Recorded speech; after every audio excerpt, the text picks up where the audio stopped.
Hello, YouTube. Hello, all targeted individuals or survivors of this non-consensual human experimentation. This is Kyle, aka Vulcan Wolverine, doing relatively bad. Doing pretty bad. I want to say that I'm doing relatively well, but the neuro weapon attacks, like they're making my body shake. And it's really tough. I mean, this is just really tough stuff. Um, I hope all of y'all out there are getting some comfort, some peace from this. Hope everybody's getting information out there. This is happening, so we just got to keep getting more and more information out there to hopefully save our lives, save other lives.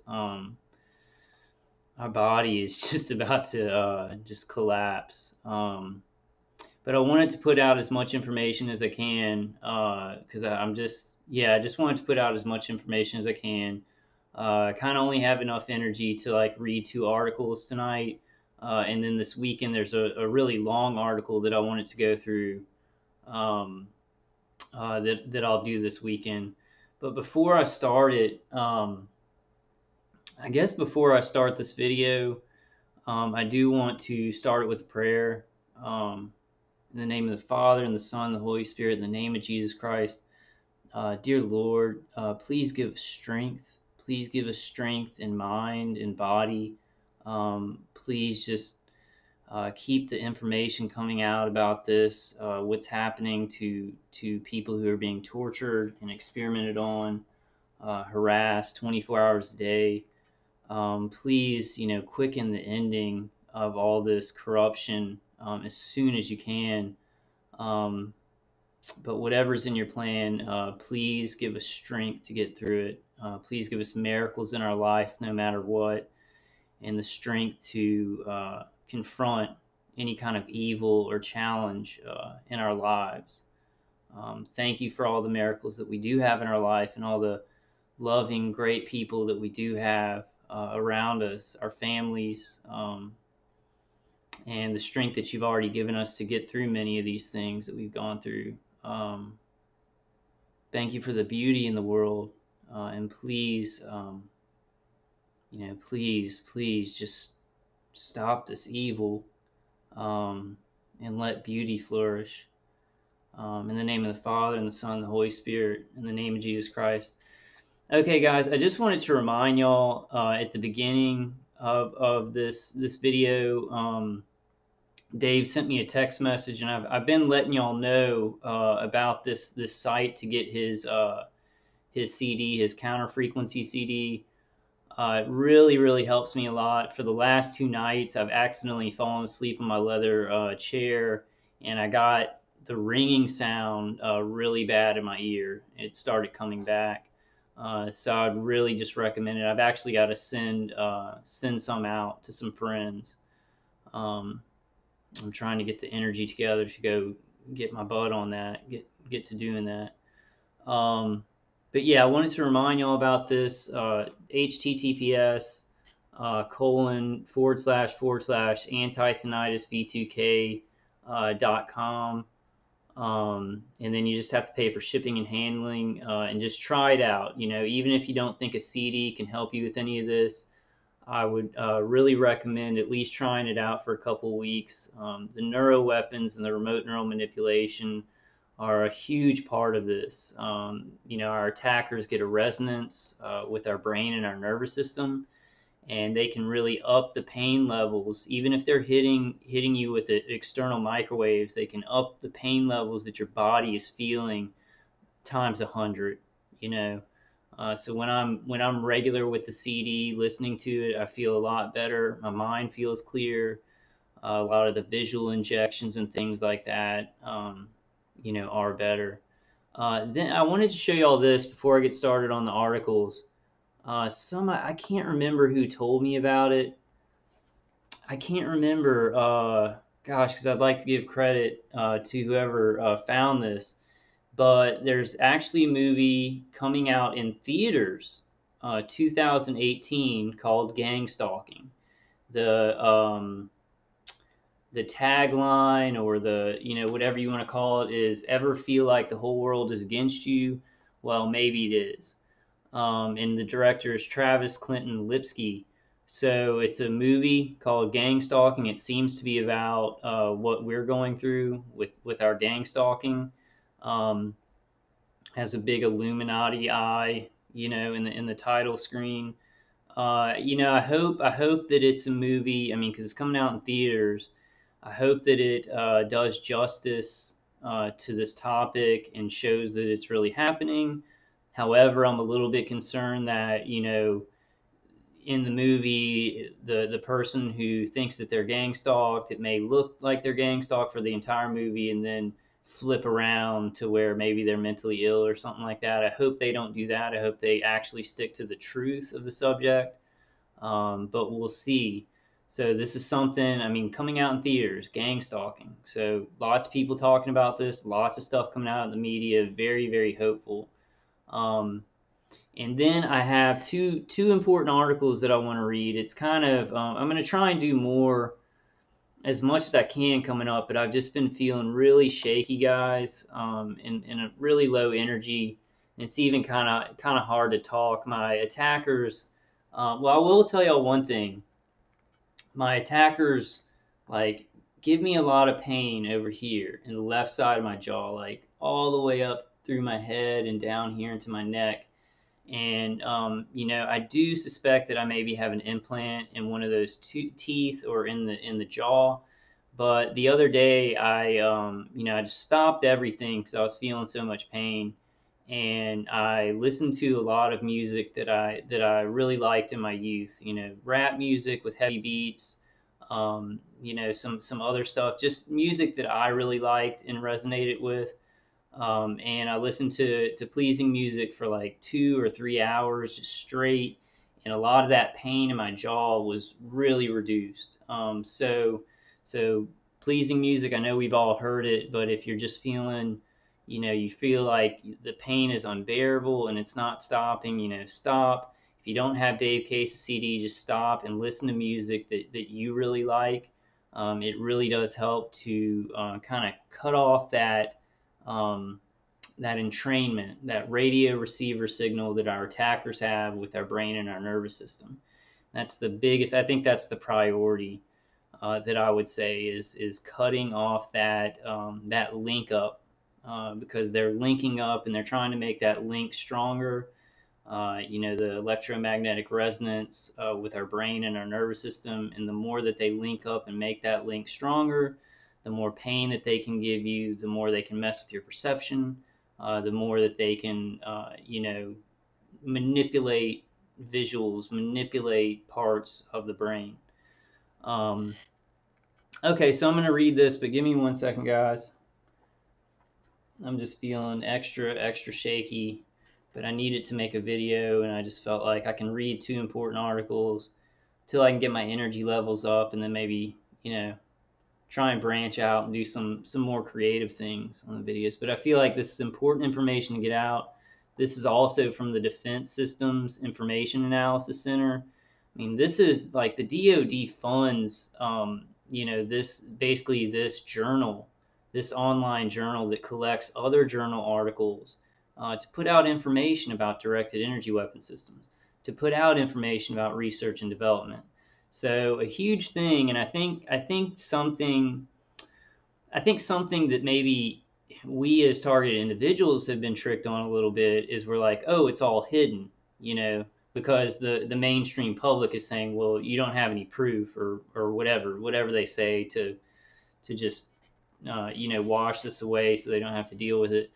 But the deal is, since this is happening in the world, people are writing about it. And the DoD is actually contracting people to write about the technology so that they can get investors, so that law enforcement who uses this will know about the breakthroughs, so that military will know about the breakthroughs. They have to put a lot of this stuff out into the public so that everybody who's involved in it is aware. So this information is in the public. It's just not the mainstream media. CNN isn't just picking up, articles about neurotechnology and stuff like that. When they are forced, like the Cuban embassy attack and the China consulate attack, then they do report like, hey, okay, this is a mysterious weapon, and oh, some doctors are saying it is microwaves. They do it in that kind of very slow rolling the truth out to buy time. But this information is out there. This information is out there. The proof is just out there right in front of everybody's faces. I think the thing is, like, a lot of people who are just gonna till the very end, until the mainstream media comes out and says, people are being experimented on with directed energy weapon systems. They're gonna say, no, this doesn't exist. Y'all are all schizophrenic. Just like that. What was my point on that one? Um, even this stuff, even stuff that's put out there that they would just ignore. They would ignore information like this and just go straight to a targeted individual following around somebody at a gas station saying that they're gang stalking them, which sometimes they actually are. The targeted individual is following around a gang stalker and videotaping them. But they're gonna kind of ignore this information, and when they try and rebut what we're saying is occurring, they're going to leave this information out. So we need to put this in their face. We need to put this in everybody's faces. And I want to, also just put it out there for you guys surviving this stuff, so you'll have more just proof positive information. The stuff is being written about. The scientists that are involved in the research and development are speaking out on it in seminars, like James Giordano. So this stuff is very real, and we need to speak about it like that, because I don't know how much longer. I think that, well, yeah, I don't want to go into my worries about what can happen to my body or my mind. So we'll kind of stay off of that tonight, and I'll just go through these articles. I've seen a lot of great videos from some targeted individuals out there. I did want to tell y'all about Charles Hall. Charles Hall. He does a lot of great kind of technical videos. He knows a lot about over the horizon radar. I think he was a Marine for a while, and he has good technical knowledge. So please check out Charles Hall's channel. I was watching one of his videos about over the horizon radar. So I really wanted to recommend that. But there's been just so many people speaking out and so many people working together. Um, people giving advice for supplemental advice, and that's really important. Every percentage that we can get, supplements, vitamins to feel better, passive shielding, grounding, cleansing, because we're getting all kinds of nanoparticulates on us. But y'all know the drill on those things. Somebody wanted me to do a detailed video on my Faraday bunker. I might do that soon. But we'll kind of see how it goes. But I'm going to start reading this article real quick. Hold on.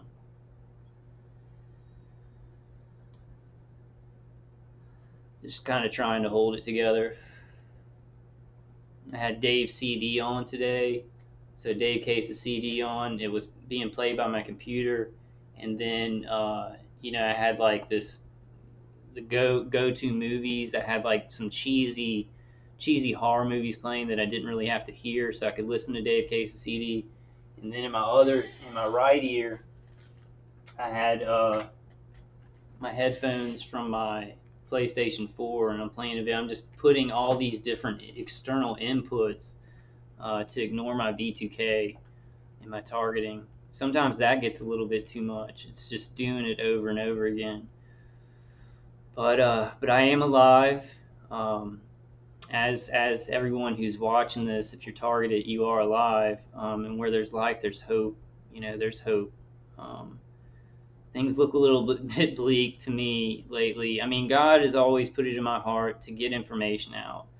And so I assume that I was putting information out because this would be fixed in my lifetime. I still assume that. I still, hope for that. But whatever his plans are, I know I've still got to keep getting information out and still keep speaking the truth and just do the best I can.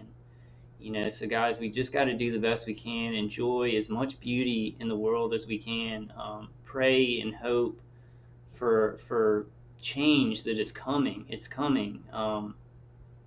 And just try not to get too down. I mean, I'm pretty down about my individual situation because my brain and my body are just, my brain's not working very well anymore. I get worried about Alzheimer's or cancer, um, or just my memory completely going.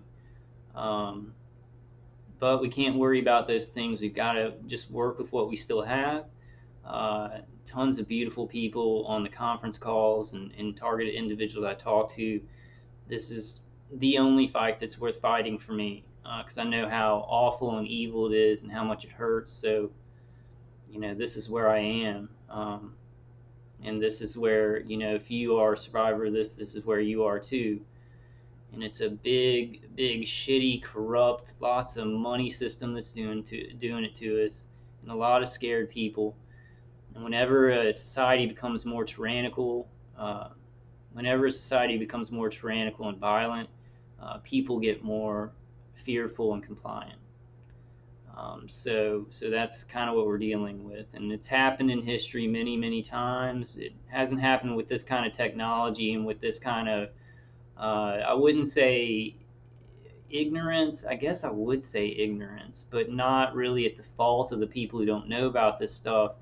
It's a clever trick of advancing technology, hiding that technology, and then attacking people and experimenting on them, and then people in a normal world who don't know about that being like, well, that can't exist. Who knows that exists because nobody's told us about that. So forgot where I was going with that one, guys. Give me one more second. I'm trying to laugh. I'm trying to be funny. Because humor, I was very, I used my humor a lot at the beginning when I was hurt, but now it's it's gotten so dark with the chatterbox and just how I feel. I'll still try and be funny, but I'm making no promises. Making no promises. Hold on, let me get a drink of Coke real quick.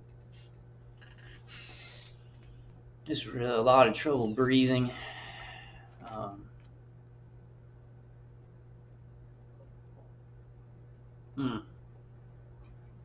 Where there's a will, there's a way, though. My parents didn't teach me to roll over to evil or to not do the right thing or to not tell the truth. So this one's for you, Mom and Dad, and all the other survivors of this and all the good people in the world, basically. So I'm going to read this article. This is from, let's see, what journal did they get this from? I'm not sure. I think it might be straight from Defense Systems Information Analysis Center. Excuse me, guys. Neuro-technologies as weapons of mass disruption. Future asymmetric warfare, putative mechanisms, emerging threats, and bad actor scenarios. Neurotechnologies as weapons. The capability to use various frequencies of energy to affect changes in the brain and cognition has been around for years, but recent events in Cuba and China may indicate an increase in the threat of their use as neuroweapons. I don't know what journal this came from. It must be straight. It's from September 24, 2018. On 21st of August, Information Analysis Center, IAC, Field S&T advisor staff to the combatant commands attended a SoftWorks Radical Speaker Series event related to neuroweapons hosted in collaboration with the U.S. Special Operations Command, USSOCOM, J5 Donovan Group, after several individuals at embassies in Cuba and China incurred apparent brain injury following some form of ambient environmental insult or attack. The type and extent of pathological damage is significant and suggestive of repetitive exposure to either bio and neurotoxic substances and/or ultra-high frequency sonic or electromagnetic pulse stimuli.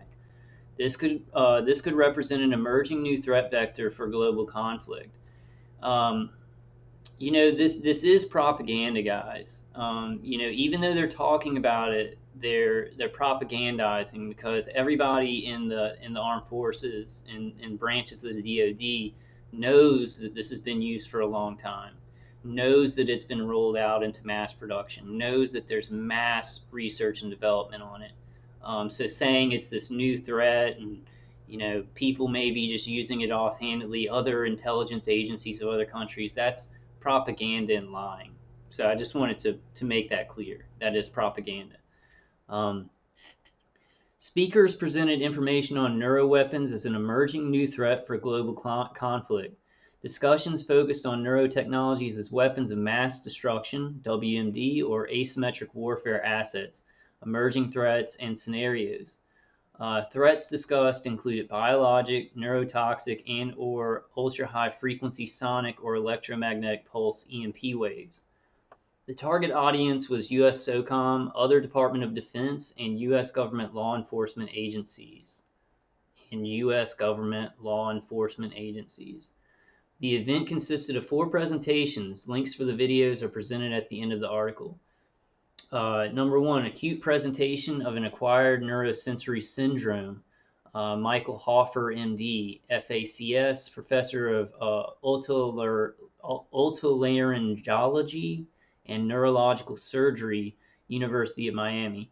Dr. Hoffer assumed these roles after a more than 20-year military career in which he studied mild traumatic brain injury on active duty service members. He is a clinician scientist who performs both basic and clinical research along with his otology, neurotology clinical practice. Explored the acute medical findings in the affected group, U.S. diplomatic mission personnel, and U.S. Marine Corps detachment, exposed initially in one geographic area. This symptom pattern was compared to and contrasted from other relevant acquired neurosensory disorders such as traumatic brain injury, DOD defined. 35 American embassy employees in Cuba were examined for acquired neurosensory syndrome. A number of the symptomatic individuals originating from a restricted population was statistically significant. It does not meet the DOD traumatic brain injury definition. Symptoms and long-term damage was quite different from traumatic brain injury. Let's see. So they're going through the speakers and stuff. Let's go to some of the meat of the article here. Let's go. I guess that is the article. The article is the presentations. Let me go through the next one, because this gets pretty, it's a pretty boring read, but yeah, let's just read through it. I'll just read through it because I plan on reading through this article and then another article. So, embassy encephalopathy, putative mechanisms, processes, and possible induction, media patterns of incurred CNS insult. James Giordano, PhD, professor of neurology and biochemistry, Georgetown University Medical Center. He was also an advisor to the Pentagon on neuroscience and neuroweaponry, and now he is doing a project in England. So I guess he's helping England with some kind of research and development on research and development with directed energy weapon systems and neuroweaponry.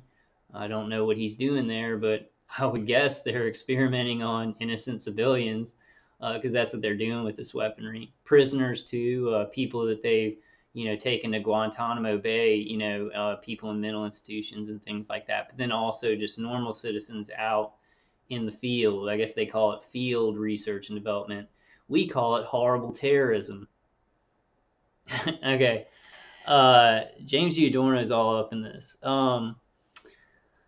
Okay, so did James Giordano give the lecture? Okay, presented an overview of the neurological injuries incurred and provided a forensic assessment of how such a mental effect could be produced. Covered the types of agent devices capable of producing such effects. Discussed use of existing and newly developing brain science as a neuroweapon to induce biological, psychological, and socio-political economic disruptive effects on a variety of scales, strategic versus tactical. This is they're not only experimenting on the brain and the nervous system, they're experimenting on psyops. So when we talk about experimentation, or I say this is for experimentation, they may understand pretty generally the brain and the nervous system. They're still learning things because there's still links between DNA and actual functions of the brain, but they're also studying torture, how to break down a person, how to take money away from them, how to isolate them, also how to do psyops. There all these different, because the more that they get these people on these shifts to do psyoping and torture, the more that these automated systems are learning how to do it automatedly. Like people talk about AI running this. I don't think that's a fact now. I think some target individuals may get not unmanned directed energy weapon systems. I have a fully manned shift work because one of the things that they're experimenting on is that these people pick out torture protocols, and then the software, the automated software AI, is learning how to do that automatically, or automatically, whatever you want to say. So that's part of the experimentation, guys. Um, okay, so describe possible pathological processes involved in the types of trauma observed in cases of embassy encephalopathy, new clinical terminology, and proposed potential mechanisms and cause for such effects. I know this is kind of boring, but I still want to read through it because there are some important points about these neuroweapons and how they are doing research and development on how this is very important, like the Cuban embassy attack and the China consulate attack. The DoD is having conferences where they're talking about this, and they're talking about the use of neuroweapons. The mainstream media is like a smokescreen. Oh, is this a mysterious weapon? Oh man, well, we're hearing from scientists it's microwaves. Oh no, it's not microwaves, it's mass hysteria. And that's all just a show. The real people, the people who are actually involved in this, are holding conferences where they know exactly what it was, and they're discussing the future of neuroweapons, and they're trying to hide their own research because they're researching on their own citizens. They already knew. I guarantee you, when the Cuban embassy attack happened, James G. Adorno said, "Wow, that's neuroweapons. That's either Cuban intelligence or Russian intelligence or somebody using directed energy weapon systems on those Cuban embassy workers." I guarantee he had no question in his mind what it was. And a lot of these people that work for the DoD. Okay, so of the 35 embassy employees, 25 presented symptoms, 10 did not. Toxicology tests ruled out symptoms being caused by chemicals and nanoparticles such as heavy metal toxicity.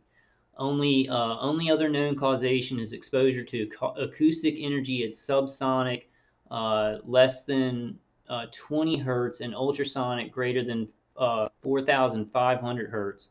The likely source delivery method not discussed. I don't know why they didn't discuss.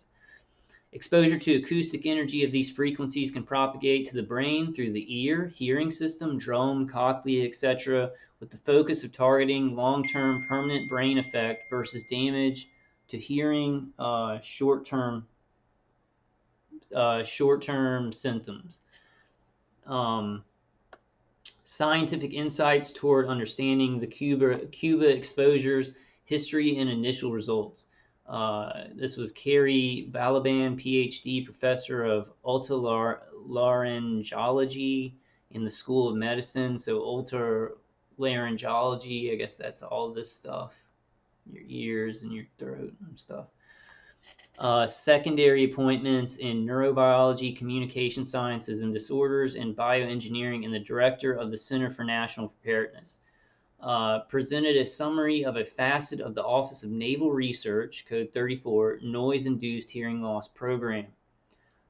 Basic research from the 1960s through the 1980s on the effects of acoustic and basic research, the Office of Naval Research did basic research from the 1960s through the 1980s on the effects of acoustic and electromagnetic energy exposures, provide potential insights into mechanistic bases for effects on the inner ear and other intracranial contents.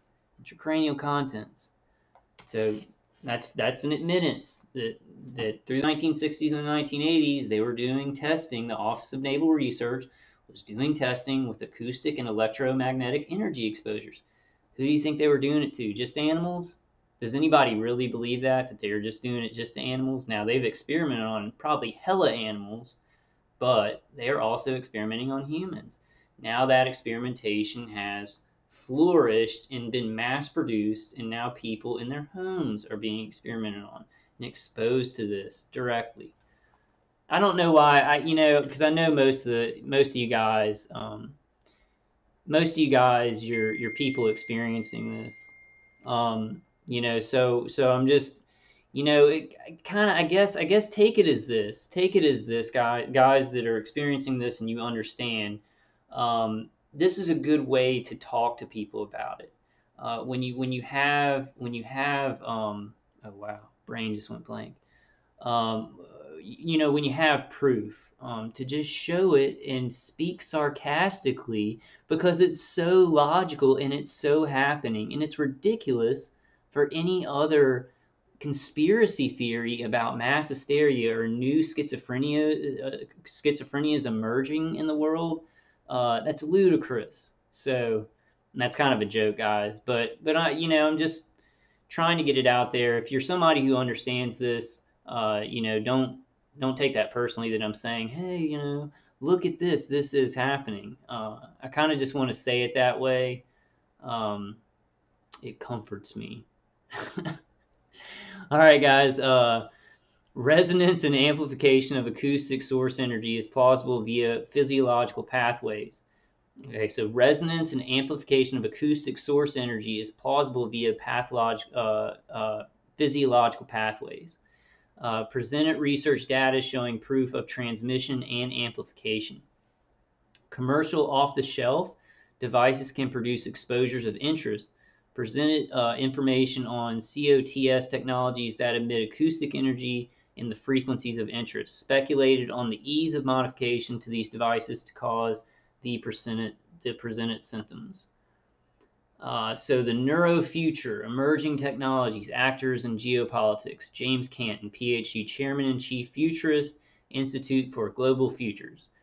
Address the potential threat actors and scenarios that might drive the weaponized use of Neuro-technology. The global dark networks that are evident today in cyber war were discussed as leading edge models for ways that various state and non-state bad actors might engage neurotechnologies to establish an advantage in asymmetric warfare engagements. Wow, what a bunch of BS, because the people with the most power are using this to collect more data and gain control over the population. And this guy's saying in his emerging technologies that they're worried about fringe groups getting a hold of directed energy weapon systems and neurotechnologies. They're worried about them getting a hold for their asymmetrical warfare. So terrorists, they're worried about terrorists getting neurotechnologies. No terrorists. I mean, well, terrorists are hitting us, but they're actually, the CIA and the contractors and subcontractors, naval intelligence, Air Force intelligence, the DoD, and then these contractors and subcontractors who are all part of our government. I mean, they're the military industrial complex. They have more power and more knowledge about things than our real government. I don't know how you want to say, I guess, just deep state and then the real government, which should be in power, but is not, you know? That's so ridiculous that they're talking about terrorists and caves and stuff getting a hold of these highly sophisticated neuro weapons platforms. I'm really pissed off, guys. If you can tell, I'm not really pissed. I'm in a lot of pain. I'm really tired. My nervous system is just shot. But it's just, this is just, it seems like this is just, it's something that's happening. I don't understand why people can't get it. The deal is that something that people don't want to know is harder, like, it's harder to make them understand than something that is very, very complicated. People can understand things that are very complicated, People can understand, but when you put the two together, like something that's complicated and people don't want to know, it's like impossible. Um, but we will keep trying, and a lot of people are understanding it. This is just how I'm feeling negative right now. So don't take this as how everything's going out there. You know, billboards are going up, articles are getting written, this movie's coming out, gang stalking. People are getting this. Not enough for my happiness, but people are understanding. I'm feeling really depressed, feeling really discouraged, and up against a wall, kind of. So don't take my depression, about this is the way things are going. Great things, targeted justice is doing great things. People are working their butts off. Um, so we've just got to keep going. And God is in control here. This is so big and so evil. We throw our rocks, and God's in control. You know. An application of his technology convergence model, i.e., employing nano, bio, cogno, IT, and quantum science, can assist planners in a future forecasting the potential threat and counter threat scenarios in which neurotechnology may emerge as a potent new weapon. It already has, it's already being researched and developed on innocent civilians. They're like basically saying, oh, terrorists are going to make this stuff in the future. Like it exists somewhere and we know about it. We know every detail of it. And we're worried about terrorists getting their hands on it. I mean, I just can't believe some of this stuff. Like they talk about it, and people just don't. I guess there's a compliance. There's compliance in society where people don't understand how stupid things sound, like how big lies, because there's such big lies that people don't get. Like Hitler said, um, if you want people to believe a lie, make sure it's big enough. This is a pretty big effing lie. Okay, so discuss dual use technology and how it can be used for in unintended ways, provided thought provoking insights as to possible into use of neuroweapons as a component of the Internet of Things. Provided thought provoking insights into the use of such weapons in geopolitical competition with near pair nations, and the why for targeting U.S. DOD personnel in Cuba. Okay. And there's videos of these guys speaking. I think that I might go to those and do those on another video. I thought this was an article with a little bit more information about it. I didn't know it was a schedule for the presentation. So sorry about that, guys. Sometimes I don't really read through these articles. I just see the title, and I think that it's going to be something good for us. But I mean, it's some information. So I do want to go through these groups of who these people are the people that go to these presentations and put on these presentations. U.S. SOCOM Donovan Group. The Donovan Group is the U.S. SOCOM J5's dedicated future studies initiative under the direction of the Director Strategy, Plans, and Policy. It focuses on developing future-oriented ideas to inform enterprise development of strategy, capabilities, doctrine, concepts, training, and other government agencies and private industry as appropriate. The group's thinking about SOF and the future should be unconstrained, but make realistic recommendations. Specifically, the Donovan Group concentrates on those areas that are innovative, challenge conventional wisdom, are currently undeserved, or offer potentially high payoff for SOF. Specifically, the Donovan Group concentrates on those areas that are innovative, challenge conventional wisdom, are currently undeserved, or offer potentially high payoff for SOF. What's SOF? I don't know what SOF is. All right, I'm going to go to the next one. SoftWorks. SoftWorks was created under a partnership intermediary agreement between Doolittle Institute and US SOCOM. Located in Tampa, Florida, SoftWorks has a very dynamic environment designed to create a high rate of return on collision for all participants. I don't know what that means. Through the use of our growing ecosystem, promotion of divergent thought, and neutral facilitation, our goal is to bring the right minds together to solve challenging problems. Okay, I'm just going to go to the next article. I think this might be. I hope this is written by James Giorno. So neuroscience. No, it's not. So this is from the Bulletin of the Atomic Scientists. Uh, it's Neuroscience and the New Weapons of the Mind by Robert Bruner and Philippa Linsos from October 27, 2017. Yeah, I think this is a pretty good article. I read most of this one. So I'll read the, oh, it's a long article. Hope my throat doesn't give out. Okay. All right, hold on, guys.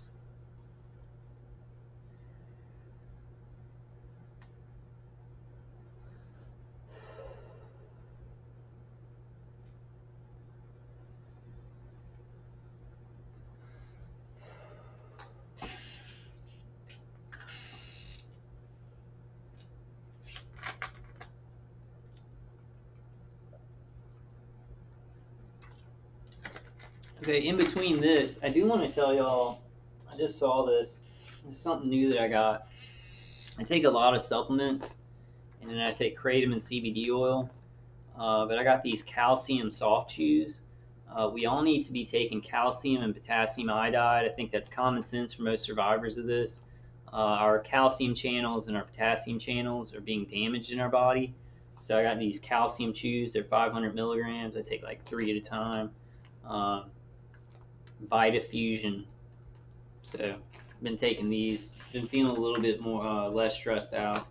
Less stressed out in general, but I've been getting hit pretty hard, so kind of a balance.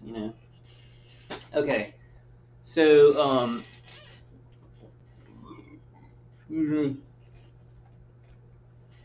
okay.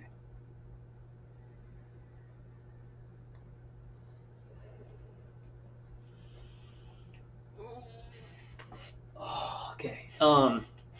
The Netflix series Stranger Things, launching its second season today, centers on Eleven, a girl with psychic powers who has escaped a dark and psychologically abusive government program that seeks to harness and weaponize her powers. While Stranger Things is a work of fiction, it is not as far removed from reality as it initially seems. The series is rooted in a decades-long but long-defunct CIA research program called MKUltra, which involved bizarre top-secret research on how to deliberately produce behaviors and emotions, such as fear, anxiety, or confusion. While MKUltra is infamous for its attempts to control the mind through hypnosis and paranormal phenomenon, its researchers primarily concentrated on the use of pharmaceuticals and mind-bending drugs such as hallucinogenic mushrooms, marijuana, heroin, LSD, and truth serums to make intelligence targets more cooperative and questioning and more willing to act as agents of the United States. Ultimately, the project failed because of the lack of scientific understanding of the inner workings of the brain and how to manipulate it. Well, they're still working on that. A lot of target individuals say the experimentation is over. I get that. I just don't agree. James G. Adorno, and I think I'm gonna go back to some of his most important seminars and just go over them again. Just do whole videos again, going through the whole thing, stopping them when he says important things. He says one very important thing that you need to think about before you think, hey, they're done with experimentation. See one brain, see one brain. So every brain is unique. Every personality is unique. So you can get a general understanding of the nervous system in the brain, but everyone's brain is unique, has a unique signature, has a unique way of thinking. So I mean, they're studying many different personalities and the nervous systems and brains of many different personalities. Plus, in some experimental levels, I think that they're not just experimenting on the brain and the nervous system. They're just experimenting on protocols of torture, like protocols of how to destroy somebody. And then, and it's gotten way out of hand where then they're putting insurance policies out on people and other crime is offshooted from it. So it's not just experimentation, but experimentation, I think, is the excuse that is used, and then all these other offshoots come off of it. But today, neuroscience appears to be breaking down previous technical barriers to the exogenous control of emotion, behavior, and ultimately the mind. Scientific breakthroughs in the understanding of the biological basis of behavior and cognition have given rise to numerous treatments for neurological and psychiatric disorders. These treatments have improved the quality of life for many people all over the world. But these technologies have dual use potential. Psychiatric drugs used to treat anxiety, depression, or mania can force a person to experience those same emotions.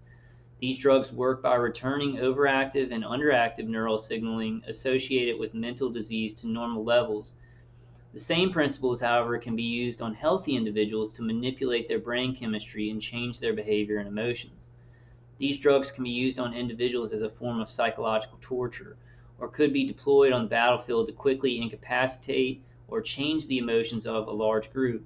Additionally, due to growing knowledge of the neural mechanisms active during memory formation, it may become possible to enhance or delete memories, or even using emerging brain stimulation techniques, remote neural manipulation, electromagnetic pulsing, those types of things, transfer thoughts from one individual to another. And I'll just go ahead and say it. I mean, I've said it a million times. Like, there's somebody on my shift, and they connect where they have something. They have some connection, a chip or headgear or something like that. It goes through whatever remote platform they have, and whoever that is on each shift is connected, and they can actually inject a visual, like from his mind or her mind through the remote platform, then to my visual cortex, or make me smell something that they're smelling. So they are practicing this, or experimenting with it, or just using it, or whatever. They're doing that. They've done that a lot with me, and I'm sure a lot of other target individuals have experienced that. Um, okay, so where was I? Okay. Psychiatric drugs and brain stimulation stand out as neurotechnologies of particular concern, but what are the on the ground realities of these technologies? What is the potential for converting clinical uses of behavioral neurosciences to the battlefield? Is it technically possible to alter brain chemistry in order to introduce novel emotions, cause cognitive shifts, and affect behavior?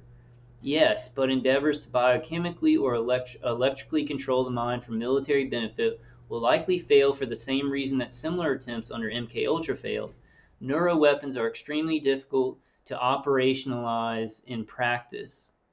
Well, they're practicing on them on many citizens all around the world. So I guess you know, they always say neuroweapons are extremely difficult to operationalize in practice. And I guess maybe that's why they're waging a war on innocent citizens in their homes so they can learn more about how to operationalize them on the battlefield against enemies. I mean, who's the enemy? Okay, I mean, y'all know where I'm going with this. Who's the enemy anymore? I mean, it's the people waging these wars and false flagging, one-sided wars. Yeah, I don't know what's going on anymore. All right. Nonetheless, considering the increasingly unstable geopolitical situation and the ambiguous status of neuroweapons under international law, well, they're skirting around that international law, aren't they? Scientists and the broader international community must remain vigilant about neurotechnologies as they become more refined and as the physical barriers to their malevolent use begin to lower. As the practical barriers to their malevolent use begin to lower, the people who are worried about that malevolent use are the ones using them for malevolent use. This is effing propaganda. But it's giving us some information. So it's giving us some information, and they're just totally disregarding the reality of the world on other information. It's like we live in the Twilight Zone, like mixed with some like the worst horror movie you could imagine. And it's like you get that Twilight Zone aspect where that Twilight Zone where the woman's like beautiful, like they have to unwrap her face and she's like really pretty, and everybody's like, oh, the surgery failed, and everybody's like ugly pig monsters. It's like that episode mixed with like Hostel. It's like that. I've never seen the Hostel movies. I think I saw the first one like a long time ago. They said Hostel 2 was it's like stuff that really happens in foreign countries and maybe even our own country. And I watched some horror movies, but that one I refuse to watch because I just don't want to see torture and stuff like that. Mm. Oh, watch the. Oh, I gotta tell y'all. This was actually a movie with torture in it and stuff. It was crazy. The Belko experiment. James Gunn wrote it. He's the guy who did Guardians of the Galaxy. And I was flipping through some horror movies, some old horror movies, and the Belko experiment. It's like where they're I don't want to give anything away because if you want to go watch it, it's a good movie for targeted individuals because it's about experimenting on a group of people. It's very gory, but if you can get past that kind of stuff, it's fun. It's good dialogue. It's pretty, it's pretty good, and it's about like experimentation on large groups of people, to see the behavior and how they can control people and learn more and just get the data, but while killing a lot of people. So realistic, maybe a little bit of what's it called, revelation of the method. Um, and I saw one of Steve's videos. Fear No More, I think, is his YouTube channel. I hope that's right, Steve. But he was. It's weird because I watched one of his videos today, and he was watching he had a scene from the first Purge, and when I watched that, I thought this is the revelation of the method because they're rolling this weird satanic, torture and people hurting people all the time on a certain percentage of the population. So that would be kind of like the first Purge movie where they're rolling it out on Long Island. They're just doing it on Long Island as an experiment, but then they send in government workers to actually kill more people to say, "Hey, it worked," and then they go ahead and they bring it to the whole country. I think we're basically with targeting. God, I don't want to say that because I want this to end. I want targeting to end, and I'm hoping people will wake up and we will be able to fight back and stop them from doing this. But I think the plans of the hierarchy is to start on a small percentage, torture us in our homes and stuff like that. But basically, then, Karen Stewart talks about it a lot, create a predator prey society where it's not really going to be one, like in the Purge, it's one night every year and everybody gets their release the beast or whatever kind of crazy thing, which isn't even true. Like it just screws people up more to become homicidal killers unless they are already, homicidal. But I think that what plans could be, and maybe this is too depressing and too dark. So take this with a grain of salt, as I myself will. I think what they're going to try and do is pick up more and more percentages of people to bring into the targeting program, and thus divide society into predator and prey relationship. I mean that will take a long time, but that's kind of, Purge really seems like a revelation of the method.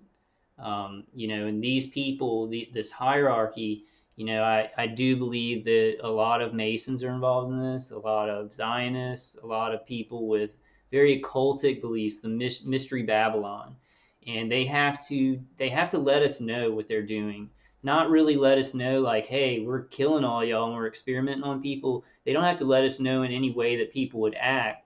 They let us know in these ways. Well, everybody knows about this, but they let us know in very subliminal ways where it's like, hey, we told them. We did that Purge movie where everybody was killing each other, where the government got everybody to kill each other. That was a metaphorical way of telling them they didn't know, so they didn't do anything, and our karma's cleared. The cults that are doing this stuff, that are at the top of this stuff, and I'm not saying every gang stalker that participates is in a cult, or even all the people who are microwaving us are in a cult. Some of them are just ex-military and they're boneheads and they just take whatever orders they're given. But the cults that are definitely leading, like the population reduction and experimentation, like the world is a petri dish and things like that. I mean, they have that. They like sigils and things and magic and stuff like that. So they really believe in this karmic value of the metaphorical. Let's tell the people in a way that they really can't take action or really know, but then we're clear. So cults are very insane, is basically my point.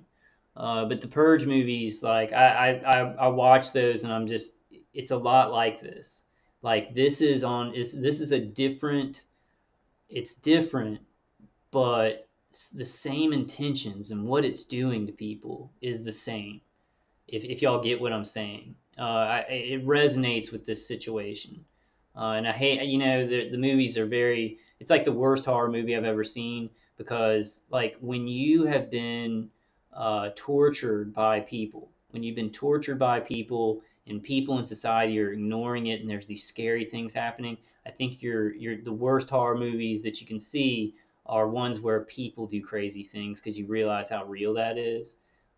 Where my worst horror movies when I was a kid was Freddy Krueger. I mean, that was the scariest thing to me was Nightmare on Elm Street. But now it's movies like the Belko Experiment or The Purge. They're really scary because I understand how people can go insane, like when they're trapped in a certain situation, or when there's peer pressure, or when an oligarchy rolls out a tyrannical draconian system. Those things become very, very scary. In my youth, I was very naive, and I just thought everybody was like me, and that we were civilized, we were past atrocity. We'd only hurt bad guys if they were trying to hurt us. This is not the truth. This is not the truth for America, and it's not the truth for any other country. There's so many false flags. It's a new way of this cult in the hierarchy to do things. There are good people throughout the pyramid down, but a lot of them can't do anything. Maybe they are trying to get it back now. I hope so. I hope Trump is maybe a part of that. I pray to God there are white hats in there, trying to get some kind of freedom back for us. Um, I think that, I want to just say this and then I'll continue with the article. I think it's worse when people don't know. The prison is worse. Like, because there's a lot of people living out there, they're gang stalking or they're just living their normal lives and they have no idea that people are being murdered in their homes. I think that's scarier and darker and worse than if we had like a Nazi regime and everybody knew what was going on so they could act accordingly. It's more dangerous to have people who don't know, because when people who don't know come in contact with us, they think we're the bad guys. They think we're crazy. Then innocent people are hurting innocent people instead of just, okay, everybody knows the government's tyrannical. They're starting a fascist regime. The people that join them are evil. And there's some people keeping their mouths shut, but they can still do good things and know what is occurring. It's even scarier when that's not known. I'm not saying that I'd want like a fascist regime. Well, I mean, we do have a fascist regime in a lot of a lot of respects. I'm not saying I would like a fascist regime like Nazi Germany. I'm just saying this form of fascism is more dangerous to us all, which is ironic because there are a lot of people who are like, "Oh, things are good. I'm not getting hurt right now. Who cares?" But it's a lot more dangerous for them and their families. And us as survivors of this, we know it's way more dangerous for people. More horrible things happen. Okay, so drugs and neurobugs. Threat assessments regarding neuroweapons can sometimes seem alarmist, but that does not mean that they are without merit. Behavior altering drugs are readily available in many cases. They have been rigorously tested and approved for human use. Today, these drugs are more effective and more specific in their action than ever before. Oh, excuse me, guys. Numerous classes of widely available psychiatric drugs are known to induce, as common side effects, behaviors or states of mind, such as confusion, anxiety, or depression, that have traditionally been the goal of many torture programs. They do so without leaving any cuts or bruises. For example, wakefulness promoting drugs such as modafinil, a drug commonly prescribed for narcolepsy, are known to cause anxiety, nervousness, and confusion. The benzodiazepine class of drugs can generate depression, confusion, and memory loss as side effects of its therapeutic uses. Moreover, selective serotonin reuptake inhibitors, while commonly used to increase serotonin transmission for treatment of depression, have also been linked with prosocial behaviors and cooperation, which could be useful in an interrogation. Oh, yeah, there's SSRI, selective serotonin reuptake. Behavior controlling drugs then may be able to replicate the emotions that torturers seek to produce to force cooperation, or they may artificially induce trust and the surrender of information. Dietary modification also shows increasing promise for the exogenous manipulation of neurotransmitter signaling. Recent research into the effects on brain chemistry of the microbiome, the bacterial flora located in the human gut, traditionally thought to aid in digestion, shows significant potential for covert alterations of neurotransmission. Intestinal bacteria play a significant role in immune system response, which may indirectly affect neurotransmitter concentration and subsequently shape behavior. By changing the diet of a person or mouse to alter the relative concentrations of gut microbiota, neuroscientists have been able to produce anxiety and increase and intensify the hormonal stress response in both humans and mice. A guard's complete control over his or her prisoners would therefore make it easy to covertly alter brain chemistry to increase prisoners' amiability to questioning. If mass-produced, weaponized, and spread further afield, the same drugs that show promise as substitute for psychological torture could be used as neurochemical weapons that alter the emotions of a nation's armed forces, or that quickly change hearts and minds within a civilian population by influencing the visceral reaction to a military campaign. The most threatening neurochemical weapons and the most likely to be used are hypnotic drugs that reduce alertness, sedate, and anesthetize. Psychedelic drugs, however, which alter cognition, emotion, and behavior, also have potential for battlefield deployment because of their ability to disorient and simulate psychosis. Numerous microbes and toxins that target the nervous system also have potential to affect decisions about whether to fight or surrender and could significantly impede adversarial soldiers. For example, the parasite Toxoplasma gondii can cause impulsivity, agitation, and confusion, and the Jambierdiscus toxicus bacterium can cause nightmares and a burning sensation. Hold on 1 second. I forgot to put on my new hat tonight. I usually wear this one around, and then I'll put on the new one when I'm making videos, so I don't look so ratty. But I forgot tonight. This is my hat, dog. That's my hat. Let me take a couple of deep breaths here, guys. I need to get a big glass of water after this. Just listen to Dave Case's CD, play my video game, playing Assassin's Creed, the new Odyssey one, and it's in Greece. And I don't hear a lot about Greece in any wars or anything like that. And like, it would be really cool to see some of the old Grecian antiquity, some of the Colosseums and things like that. I would really like to travel to Greece. I mean, if I had money to do that. But I'm thinking, man, I got to do something. I got to get out of here. Change things up or something. I don't know. I'm still thinking about it.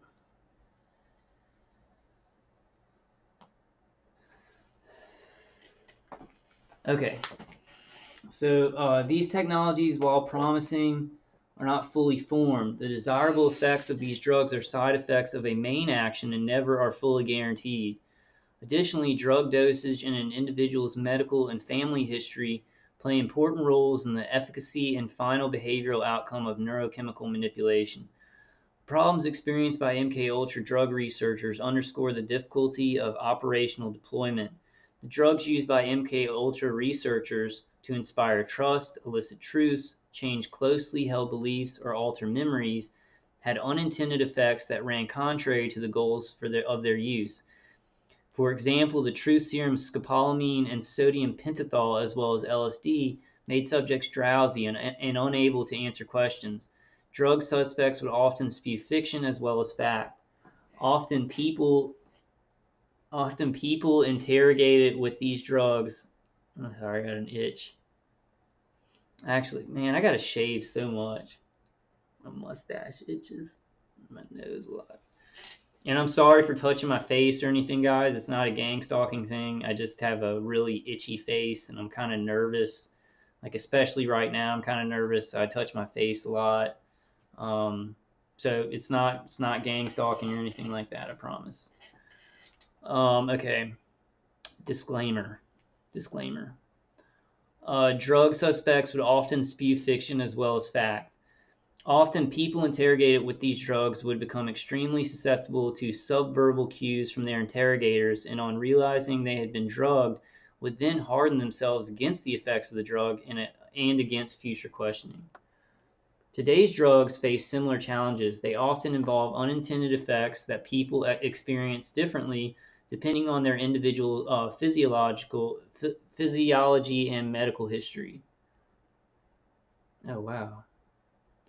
I know this may be kind of boring, guys, me just reading through these articles, but I really got to do it. I got to get some information out there like this just so people will have good resources to come to.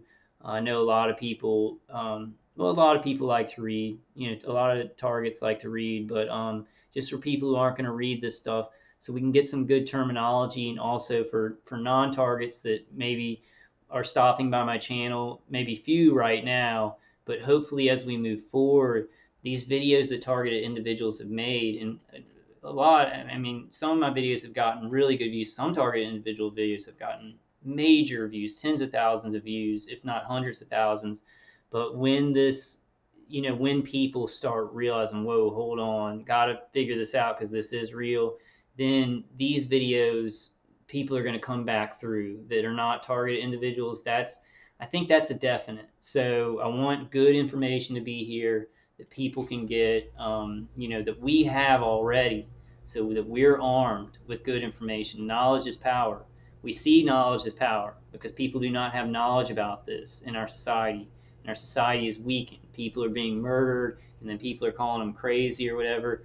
The lack of knowledge is devastating. So believe you me, knowledge is power. I know everybody knows that. I think it's the most powerful thing that we can fight with. I don't think we're going to beat these guys with weapons. I don't think we're going to be. You couldn't even if you got it together a militia of like 100,000 people, 100,000 men, which would be impossible, men and women, storm the White House or something to take back the country, which I'm not advocating for. I'm just saying in theory, the sophisticated weaponry and how big our military is would make those things impossible. Knowledge is our greatest weapon, and I like to think I'm a good strategist. I've thought about this a lot. The best thing that we can do is get information out about this, get it into people's heads that don't know. It's the best thing that we can do, the best weapon we have to fight with. When there's everybody knowing about something, the people doing the wrong thing have to at least back down. I know we want more justice than that, but my priority is an end to this, an end to our torture. Then whatever comes after, that's fine. Justice, court cases. Priority though, this stopping, pushing these people back. So I just wanted to tell you all that about me. That's my priority. This targeting stopping. I want all the justice and everything like that. Priority though, you know. I don't know why I got so excited about that. All right, hold on, guys. I'm having a lot of trouble. Like I'm really dried out, so like it's hard, and my jaw just it's not hurting too bad right now, but the muscles are just excruciating pain. I'm doing my best, guys. I know a lot of you guys, y'all are like, yeah, you're doing fine, Kyle, and I love y'all. I love y'all for it. I gotta do another live stream, this weekend. I can't get like on my screen, on my main Google Hangout screen. I can't figure out how to get the chat into that screen. So I have to keep clicking back to my own video to watch the live chat. So somebody can maybe comment like, how do I get the chat coming onto there? I think it should be easy, but microwaves, microwaves and remote neural manipulation. Uh, but once I get that up and running, I'd love to do, some more live streams. I still like doing this though when I'm low energy, because in live stream I like to talk to the people who are chatting and see what they're talking about, and sometimes I just don't have enough energy to watch that, and then also do information. So I'm going to try and, do a little bit of both.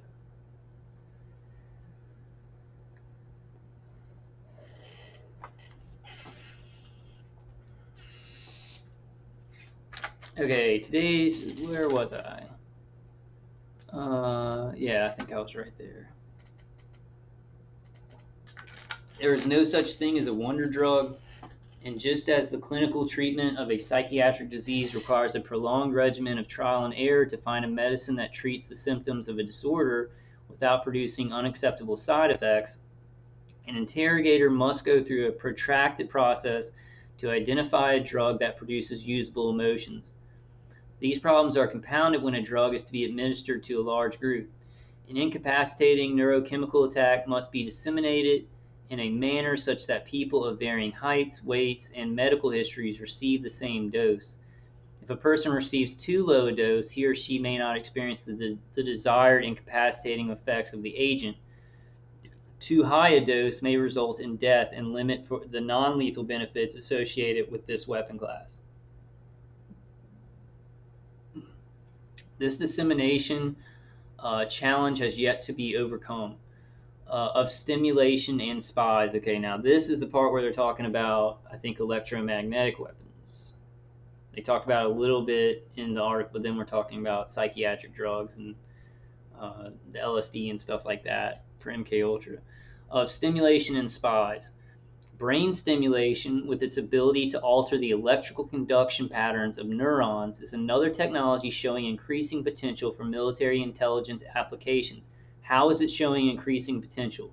Because it's being used. So that's me talking right now. So just anybody who doesn't understand that, I'm going to read that again and then give you the logic that this is saying that this is being used. Because how would they know? How would they know if they aren't using it on anybody? Or if they're just using it on animals, they would not know how it could be used in torture and interrogation and things like that. Brain stimulation, with its ability to alter the electrical conduction patterns of neurons, is another technology showing increasing potential for military and intelligence applications. I wish I would have known. I would have done this part at the beginning of the video, because probably a lot of people are going to be like, I don't need to know that stuff at the beginning. This is an important part. There are numerous stimulation approaches, some of which, such as deep brain stimulation, have already been clinically approved for the treatment of Parkinson's disease and depression. Yet the non-therapeutic uses of brain stimulation are becoming increasingly evident. So that's dual use for good, for medical treatment, for bad, for hurting somebody and destroying their lives. So we know that these neurotechnologies, remote neural manipulation, and directed energy weapon systems, they are dual use. They can do good things, they can do bad things. Common sense. Okay, a growing body of research that leverages new stimulation techniques is demonstrating a nascent ability to alter memories, control the body, and communicate ideas directly between brains. In 2013, a landmark paper published in Science described how researchers used intracranial optical stimulation of hippocampal neurons to introduce a false memory of fear in a mouse. While the clinical applications are limited, this experiment demonstrated that memories could be manipulated by altering the firing patterns of key neurons. Building on this experiment, another group of researchers showed that memories can also be transferred between animals. When researchers recorded the hippocampal firing patterns of a rat learning and encoding memories of how to perform a task, and transmitted those patterns to another rat via intracranial stimulation, they found that recipient animals could successfully perform the same task without any training. So people that, okay, and this is me talking now. I guess y'all can tell when I'm reading and when I'm talking, but I just want to make sure.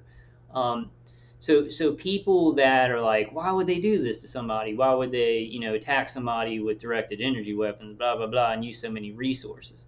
Think about that. Think about the applications of just that one thing, of just a rat, like a rat going through a maze, and then that being transferred to another rat's memories. Think about that in warfare. That's just one little teeny percent of the applications of directed energy weapons. So you can understand why they're experimenting on so many people and there's so many protocols, because think of that one thing: to take a soldier, to take somebody who had already been through a field of combat, where they passed all the enemy lines and went the right way, and plant it into another soldier's head so he would know exactly the way to go. Probably things that I'm not thinking of. Probably a lot of things and applications that I'm not thinking of right now with that one. Just that one. Think of how much power that is. I mean, and there's so much more to this than just that. Okay, so when researchers recorded the hippocampal firing patterns of the rat, learning and encoding memories of how to perform a task, and transmitted those patterns to another rat via intracranial stimulation, they found the recipient animals could successfully perform the same task without any training. While these experiments used stimulation probes requiring surgical implantation, where's my little thing? That's what she said. I'm just kidding. Okay, I watched some Office bloopers the other day, so okay. They found the recipient animals could successfully perform the same task without any training.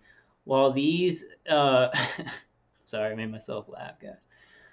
While these experiments use stimulation probes requiring surgical implant. Okay, whoa, let me read that over. While these experiments used stimulation probes required surgical implantation, the emerging ability to plant memories is reminiscent of brainwashing attempts by the Soviets and Chinese during the Korean War, and presents the possibility of creating a neuroscience-enabled Manchurian candidate. It is a rather large leap, however, from manipulating the memories of rats to manipulating those of people, and it's not that large because it's happening. Because it's happening. Now, the people realize this manipulation is going on if they know that they're targeted. Pretty much, targets know when they get a false memory or something like that. But there are probably people out there who do not know that they are targeted. They may not be getting tortured, but they may be getting remote neural manipulation that are given false memories and think that they're actually real. That experimentation and protocol is definitely going on. I mean, it's not from me knowing or, but it's just from common sense. We got to use a lot of common sense on this. What things are they probably doing? Because they can. You say, this is what you got to say. They're going to do anything that they can do with this technology. So that's what's happening. Okay. How specific memories are encoded in the brain is still poorly understood. Like they're going to experiment on kids because they can get away with it. So that's common sense. That's happening like that. That's how it works. It's not funny. I'm sorry. Just the way I'm saying things is funny to me. I feel like a jerk right now. I just feel like crap, guys. Okay. Let me take a breather real quick. I get really sarcastic when I get angry. That's the only healthy way I can do it now, because like for the last 8 years I've like yelled at my attackers and just outburst and just held in anger. So now I feel like sarcasm is a really healthy way to dispel it. I've never been a really sarcastic, funny guy in my life. I was always kind of a class clown, silly stuff. I like silly stuff, kind of like Will Ferrell stuff. But I'm finding myself becoming sarcastic, and I never liked sarcastic humor. But I do like David Spade. David Spade's pretty funny. I guess sarcastic humor's good, as long as it's, in good humor. But kids being experimented on is not funny. So the laugh was not for that, guys. And it is very true. Okay.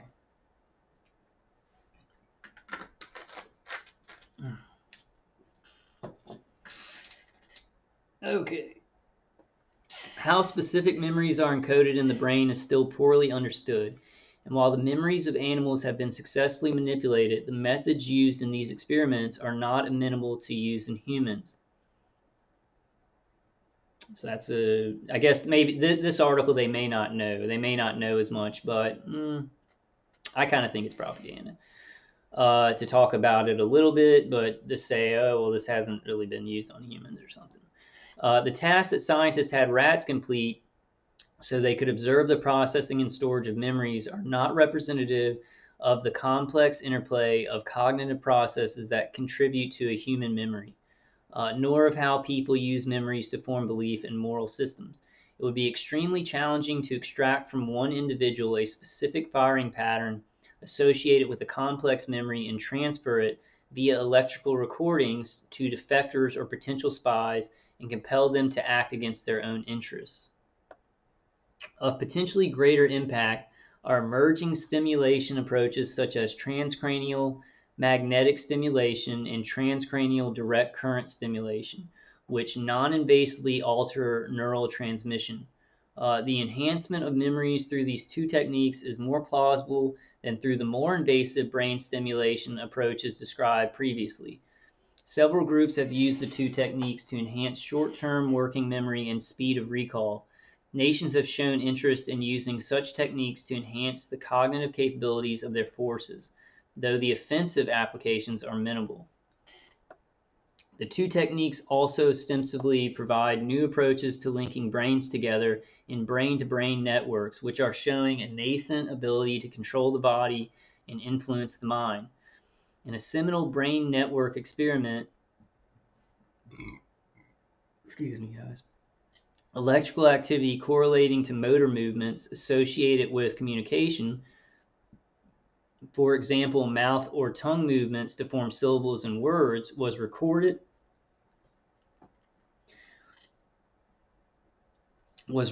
and transmitted directly into the brain of someone on the other side of the world. In this case, the sender was in India and the recipient in France. The sender successfully transmitted words to the recipient without actually speaking.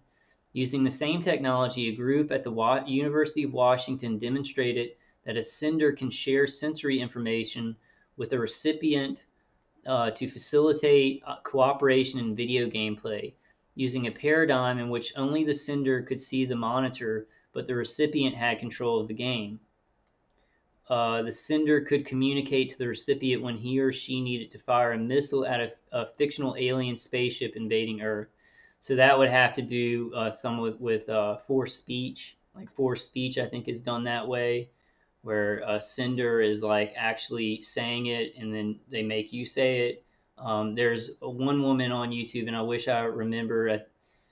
I think I can't remember the title of her YouTube video, but she like will start speaking in a foreign language. And I think that she's in a protocol where they're doing a lot of extensive forced speech. And then moving of limbs, they can do that. It's transmitted from their brain. I call it, and this is just it's a little different for me. I don't consider it brain to brain. I consider everything brain to brain, because it's not like their brain is hooked up directly to our brain. Their brain is going, um, their brain waves are being modified to match our brain waves. And it's so it goes through machine to modify the frequency of their brain waves to our brain waves, then to our brain. So I consider it really brain to brain, but I guess they just say brain to brain. Okay, so let me go on here. I kind of need to get through this, guys, because I'm just not feeling very well. I didn't know this was going to be such a long article. I should have just read this one. That other one sucked. The military applications of the brain-to-brain networks are evident. At a relatively benign level, inter-brain communication might revolutionize command and control, but more malevolent uses of this technology are easily conjured. Brain network researchers suggest that such systems could ultimately result in one-way transmission of emotions and feelings between individuals. The unilateral flow of emotion or ideas would enable manipulation at levels never seen. We are seeing it. Targeted individuals are talking about it. What this guy is saying right there, the unilateral flow of emotion or ideas would enable manipulation at levels never seen. We are seeing them. Targeted individuals are talking about them. Please read this article about stuff that they're saying could be a possibility and know that it is happening. If you're not a target individual, if you are a survivor of this, you know that this stuff is going on. But you see how they word these things. You see how these people word these things. They word it as if it is to come. but then they say they already know a lot about the technology. How do they already know a lot about it? They built it and they just assume that it works on human beings. I mean, who did they experiment on? Who are they experimenting on? In everything where they're saying they're doing research and development, ask yourself who they are experimenting on. Just ask yourself that. So show people this technology, targets. Show people, proof of this technology, and be like, this technology exists. How do they have it if they didn't? If they aren't experimenting on people, it's not logical. They can't have the technology if they have not used it on people. It could not. They couldn't have mass produced it. It would have a prototype stage. If they had never used it on any human beings in the world, it would have a prototype stage, and they'd be like, well, we can't get past the prototype stage unless we use it on human beings. And this stuff is mass produced. Subcontractors and contractors all have this stuff.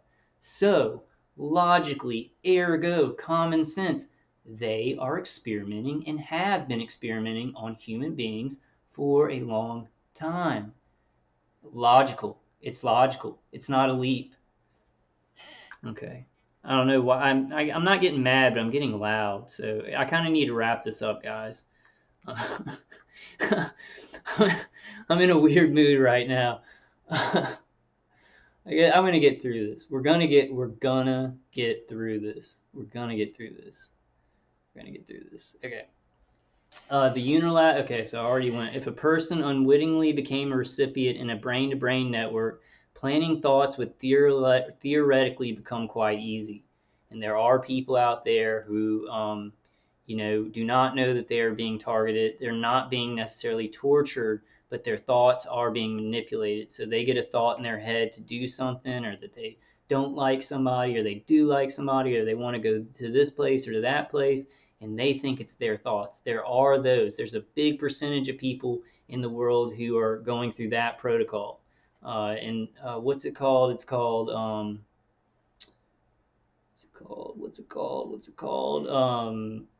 state of the art mind control. When people don't know that this is happening. Now, targeted individuals, that stuff happens to them, but since we are overtly targeted and we are aware our thoughts are being manipulated, when something like a visual is put in that doesn't feel like us, or an impulse that we usually wouldn't have, we question it. We question things in our mind, so that we're more, our brain is on the defense, where it's more dangerous to those people who do not know, because they'll just be like, oh, well, this is my thought. I hate that person and I want to go punch him in the face. And they may do it. Okay, so regardless of its burgeoning capabilities, brain stimulation is currently limited to the laboratory environment. False. False. False. False.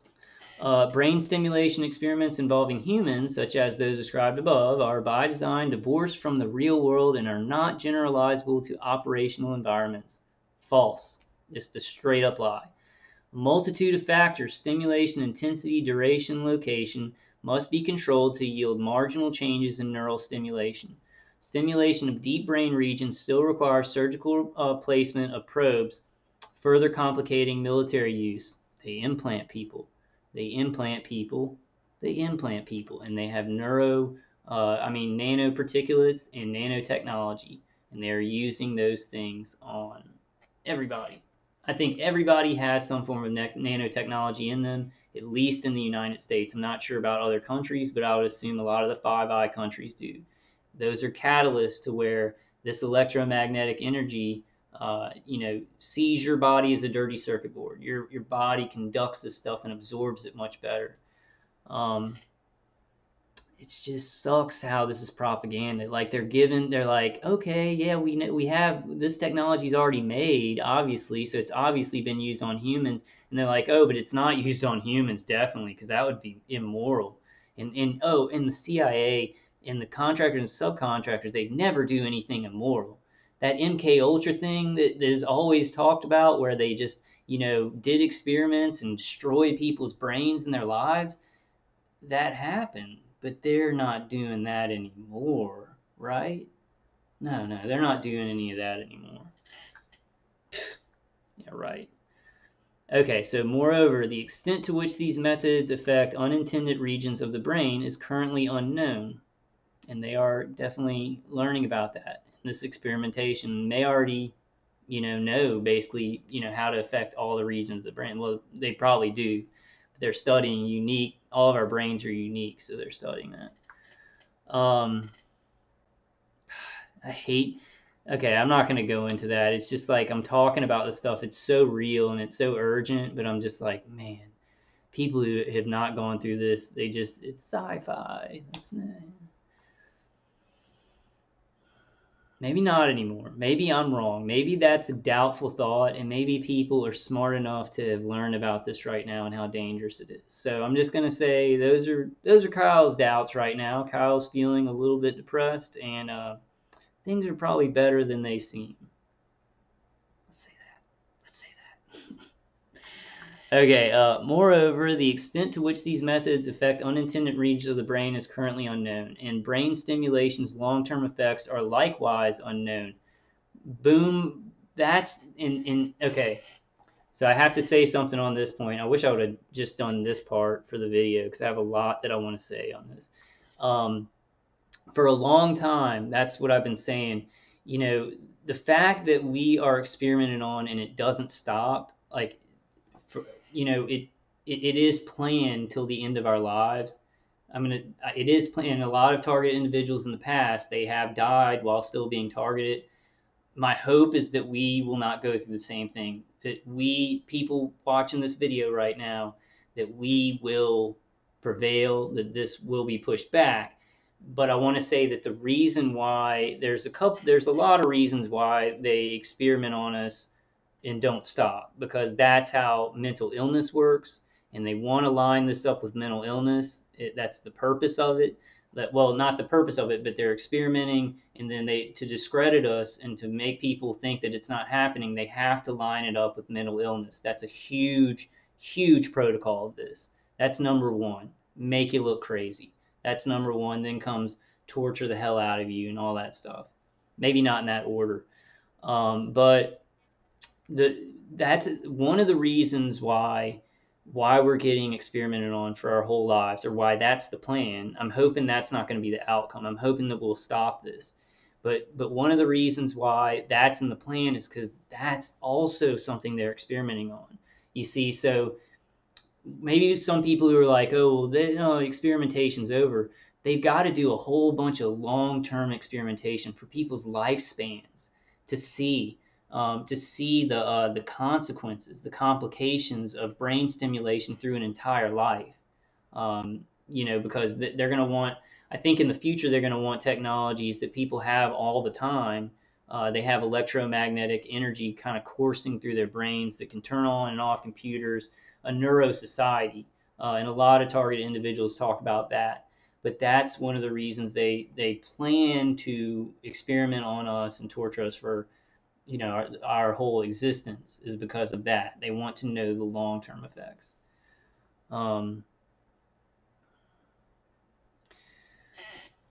Both these issues could further complicate military use of brain stimulation. So the military has to test it on civilians first, because that's the only humane way to then maybe use it in war. That's what that guy, I can't remember the general who said it, but he actually said that. And I got to find that because I got to put it in a video. But he said that they couldn't, and they're using directed energy weapons in war. They're like cooking people, and their legs are coming off from huge, like powerful directed energy beams. And they're using this stuff too. But they want an excuse to use it on civilians, and the excuse and the lie is different at every level. But this guy got fired. A general said, he came out and he said, well, we need to use directed energy weapons on citizens first before we use it in war, because that's really the only humane thing to do. And he got fired immediately because he's an idiot. But that's the kind of insanity that this whole system is building up. Like, these people who are in the military industrial complex, they're just murdering people, and it's just normal. And yeah, we got to sacrifice these people and torture them. It's for the good of the country to kill a bunch of innocent Americans. A lot of them don't even. It's no big thing. It's just their military duty now. Like things have become that corrupt. And then some of them are like Satan worshipers and they're evil and they know it's evil. And then some are just uh, like jarheads, I guess, where they just do whatever they're told. That's not a jarhead. Jarhead is like somebody who just got into the military. Boneheads, like boneheads, I guess. Compliant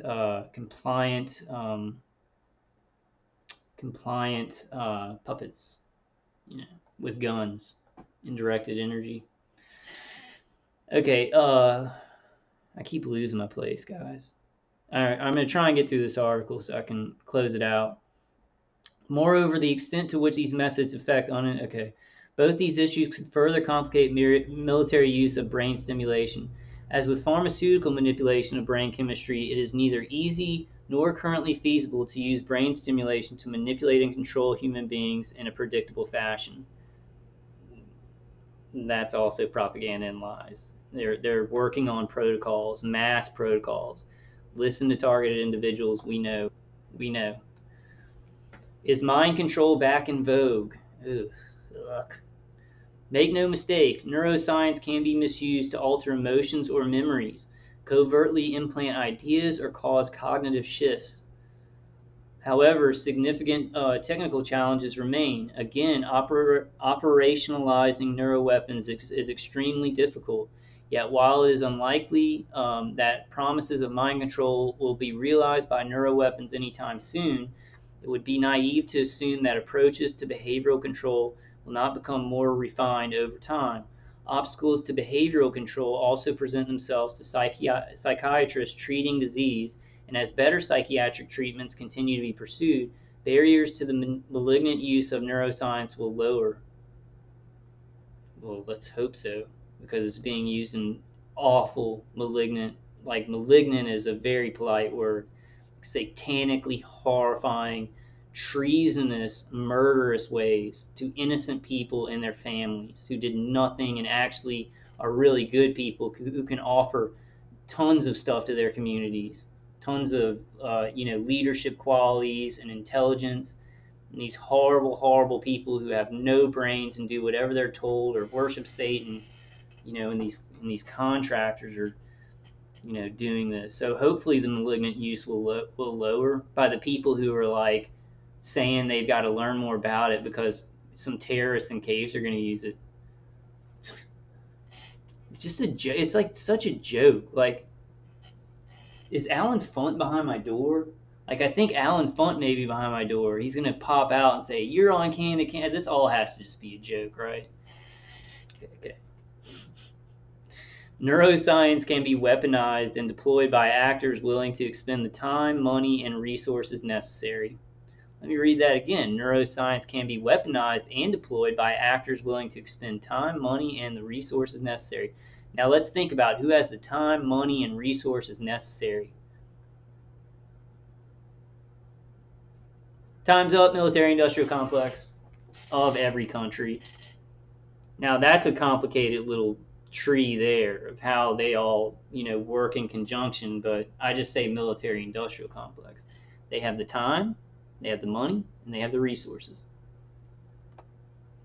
International humanitarian and armament law represent crucially important components in governing the development and use of neuroweapons, which the laws are not stopping any of this concealed for national security torture and experimentation on innocent citizens. On the surface, these legal standards prohibit neuroweapons. Their strength, however, has been weakened by ambiguities and by the defiance of state actors. Wow, so they're just saying it. The strength of the laws has been eroded because of ambiguities, new rules, and the defiance of state actors. Defiance of state actors. That would be our military-industrial complex that they are talking about. For instance, because international bodies had failed to provide guidance about which specific actions constituted torture, the Bush administration was able to argue that its enhanced interrogations of Guantanamo Bay prisoners did not meet the severity threshold of pain or mental injury required by international law, and thus could not be considered torture under existing treaties. In the context of state attempts at behavioral control, arguments similar to those of the Bush administration could be used to explain away the use of pharmaceuticals or neurotechnology that malevolently alter the inner workings of the brain. The prohibition of neurochemical weapons under armament law is much stronger, but here too loopholes and ambiguities exist. Chemical weapons intended for riot control are not prohibited under the Chemical Weapons Convention. For instance, this provides space for states to legally develop incapacitating weapons under the guise of developing a domestic riot control agent and then rapidly convert neurochemical weapons for use in conflict. Another challenge Another challenge to the governance framework is the possibility that, as the technologies described here become more developed, perceptions of their utility may shift, just as barriers to the development and use of biological weapons are decreasing. For example, some observers argue that not only are drugs permissible if by stimulating a state of euphoria and positive emotions, they make a person talk, but that they are a morally superior substitute for torture and enhanced interrogation. The allure of behavioral control capability could change nations' existing socio-political calculations about the utility of neuroscience-based weapons and drive further military and intelligence developments of neuroweapons, which is happening at this moment and has been happening for a long time. But the boom came after 2001, or around 2000, 2001. That's when they started grabbing in a lot of people, because then we were basically in, basically in martial law with the Patriot Act. And so the president was given more executive power. He gave more executive power and clearance to contractors, subcontractors, the military industrial complex. As a big power grab. It's a big power grab. I won't go into the Kennedy assassination, which was the huge coup that really was a stranglehold, and it was the beginning of the takeover. But 9/11 was huge, was the huge power grab, where then after that, we're doing this for terrorism, we're doing this to fight terrorism, we're doing this for national security, and then we're doing this for terrorism, for national security. Oh, we got to kill these innocent Americans for security, for national security, and to fight terrorism. That's basically the outlook on that. And then I lost my place. But I just want to read that again. That's that's really appropriate, and that's something we all have to understand that has happened. Troublingly, these shifting perceptions match with increasing geopolitical turbulence, and a shift away from a state-centric conflict could make behavioral control seem ever more tempting. And it has, and they are. The hierarchy and state actors, such as military-industrial complex, CIA, naval intelligence, Air Force intelligence, Army intelligence, the DoD, through contractors and subcontractors, private companies who are given military clearances to experiment on an innocent population, while they harass us and tell people awful things about us too. An increasingly multipolar world is emerging, one in which rising powers view human rights, justice, transparency, and the use of force differently. Therefore, challenges to humanitarian and armament law will only increase. Yes, to monitor the conversion of behavioral neuroscience from benign medical treatments into malignant weapons, and to shape how neuroweapons may be perceived and used. The international community must attach the utmost importance to strengthening the normative and legal framework that is embodied in multilateral treaties and national laws and regulations. So important. People need to be aware of this. This is people being murdered and experimented on. We need to make our laws stronger. And everybody needs to stand up. Everybody needs to stand up and say no to this. Don't think. And I know people that are going through this, you know how horrible this is. We are trying to stand up as much as we can. We're being hurt so badly. It's very hard sometimes because we're just trying to survive. But people, if it's not directly happening to you, like if you think that you're okay, this is about you too. If they get away with it and they're not pushed back, they will keep pulling in people to be experimented on. And then tomorrow or the next day, it could be you or your children. And I do not say that. I do not say that lightly. I do not say that lightly. It's not a joke. It's not a joke. It's not something where I'm like, ooh, I want to feel important and say some heavy stuff. Today or tomorrow or in the future, you or your children could be experimented by. I've done no crime in my life. I have a good family. They are being targeted now. They are being targeted because I got a surgery when I was at a certain age. I went to Ochsner. I'm not sure where, but I was implanted sometime in my childhood because of surgeries. Then I had the technology in me, and then they brought me through these different rungs of the program, and I didn't do any crime. So if you have a child who has to go get a surgery, they might just get implanted and be put into a tracking program. And then when they decide to roll them into a torture program, they already have the implants in them or something like that. Now these days, all you have to have is nanoparticulates and nanotechnology to be a catalyst.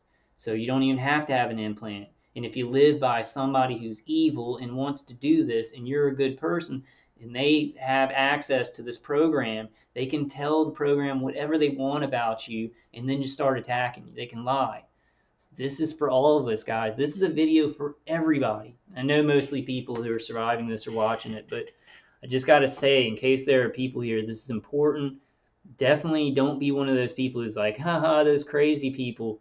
You're next. If we don't stop this, you're next. And I'm not saying that as a threat, and I'm not saying that to be like, ooh, I'm scaring people. I'm trying to scare people. I'm saying it because it's true.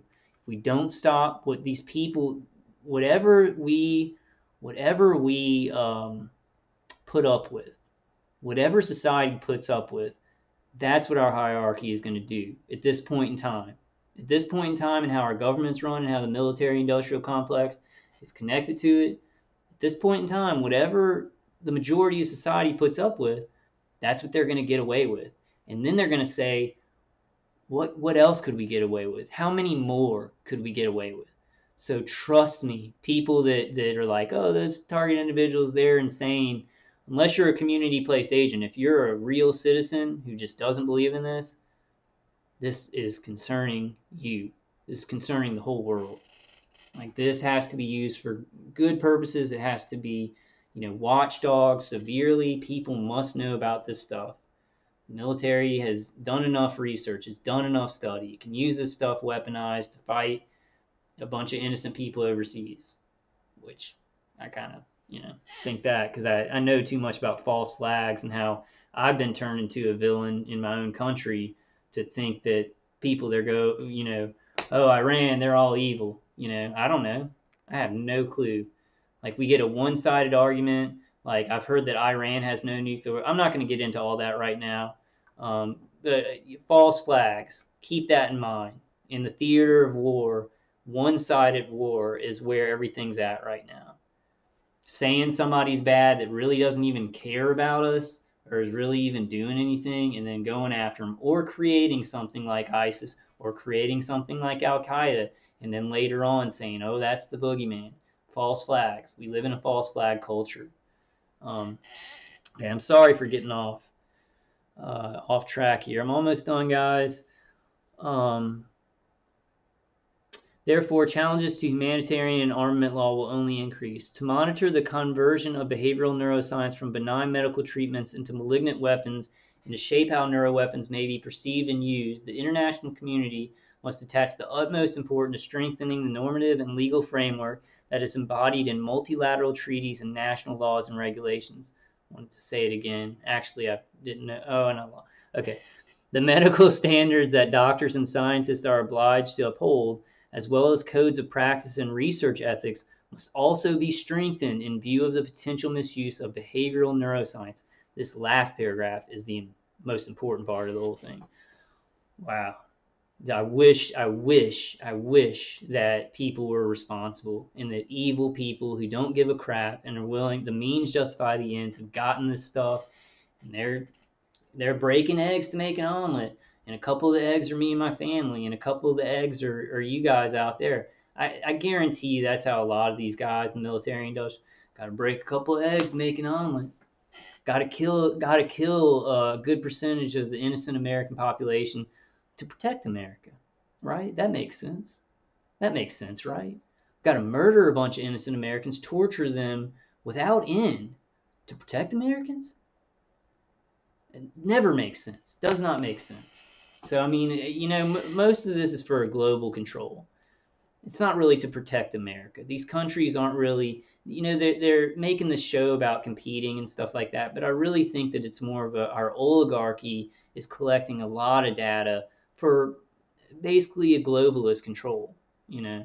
I mean, we all know about that. We all know about the globalist threat, and I think that's why they don't like Donald Trump, because he is doing some things that are very anti-globalist, which gives me a little bit of hope, which gives me some hope. But I don't know. We've been disappointed lately, from our politicians actually working for us. But he hasn't been disappointing that much lately. I just I pray that he is. I pray that him and a bunch of white hats are actually struggling to gain some more of our freedoms back, to maybe bring some people to justice who are doing things like this, like torturing me and my family and you guys watching this. I'm just going to leave it at that, I hope. Okay, so the medical center, military treason, medical standards that doctors and I did that one. The containment of neuroweapons relies on the strength of norms from the top down and from the bottom up against the use of torture, unconventional weapons, and the militant use of neuroscience. Both scientists and international community must remain vigilant about preventing behavioral neuroscience from leaking into the security realm, which it is.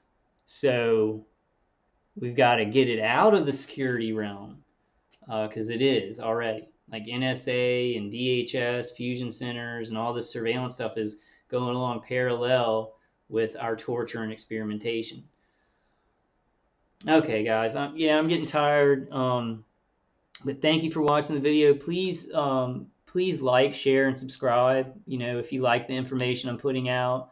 I'm just really trying to just get out some solid information and articles that you guys who are surviving this can go to, and you can print it out and show your families or show people that you want to know about this, just to get a better foundation for us, and just to also put a better foundation out on YouTube and Facebook at least, because that's where I am. I never got a Twitter account. So some people can really see that this is real, that this isn't a joke, and we're not people to, and being, this hurting me so bad and being kind of surrounded by negativity, I seem to really focus on people who do that, who are like, oh, y'all are crazy or whatever. But that's lessening. People are understanding. They just don't know what to do. So I'm going to finish with that thought tonight. And I hope some of this information was helpful. I hope it, put some pieces together about kind of what we're facing. And there is a lot of hope out there. There's a lot of change out there. So we've just got to survive. We got to hang in there. We got to trust God no matter what. For Christians out there, if you're not a Christian, find your faith in the good in this world. Because there's a lot of goodness. There's a lot of good people. I know we're surrounded by negativity. I know there's deceit. There's COINTELPRO. It's so complicated, and then we're being murdered and our brains being microwaved. At the same time, we've got to deal with some of the most complicated issues. I would say the most complicated issues that humans have ever dealt with before. But amazing things happen in this world. When we believe that we can do good, and when we believe that we can change things, amazing things happen. We don't know what's just right around the bend. And I'm telling myself that too. So I've been just feeling like crap lately, and I'm like, I'm putting information out either way, no matter what happens to me. But I'm making it. I'm surviving. I hope you guys are getting some comfort. The grounding's really working for me. Dave Case's CD is working for me. I haven't listened to it in 2 days, so I'm got a worse headache, and my nervous system is just fried. So I'm gonna listen to that tonight. Please check out that website and just give it a try, guys. Trust me, it really, really cuts off this bi-directional stream of energy that's doing all this remote neural manipulation and stuff like that. It's not perfect for me. They've adapted to it over a couple of years a little bit, but it still works. But right when I started using it, it like cut everything out besides the V2K. So give it a try, guys. So Dave can make some better stuff. Because he's working on better things to help us. And there's things coming. There's better defenses coming up. I love you guys so much. I just hope you're doing good out there. I hope you're surviving. I'll try and make another video this weekend, get my energy up and stuff like that. Ella Free's call is tomorrow night at 8 o'clock, so I think I'm going to be going to that. And then, and if y'all don't know the number, just go to FFCHS, Freedom for Targeted Individuals. Wait, no, that's FFTI. Go there to get the call times. All right, guys, I love y'all, and I'll see you on the next one. Y'all stay strong and hang tight.